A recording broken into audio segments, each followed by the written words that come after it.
Parfois, tout ce que nous traversons comme difficulté, comme un problème, comme épreuve, cela dépend aussi de notre destinée.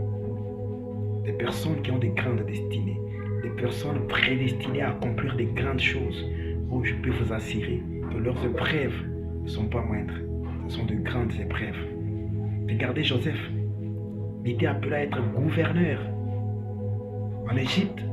L'Égypte qui était la grande puissance comme les États-Unis d'Amérique. Mais regardez ces épreuves, vendu par ses frères, mis en prison, humilié, et par-dessus tout, de devenir gouverneur.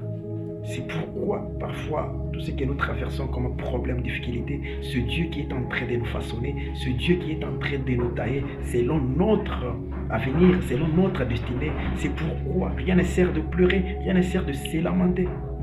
Quand ta mission est grande, ton épreuve sera aussi grande.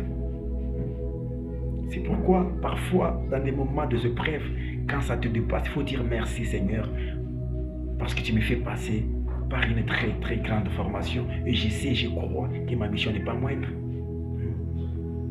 C'est pour arrêtons de pleurnicher, arrêtons de pleurer. Remercions Dieu dans toutes choses. Tout concourt pour notre bien, tout ce qui nous arrive.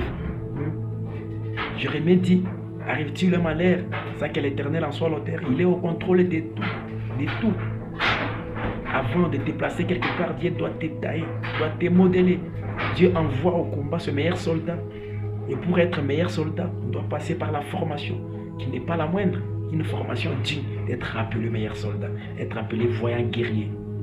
C'est pourquoi les épreuves, que ce soit pas quelque chose qui nous empêche de prier, qui nous empêche d'accélérer, que ce soit des épreuves, que ce soit des moments où nous pouvons glorifier Dieu en nous disant merci.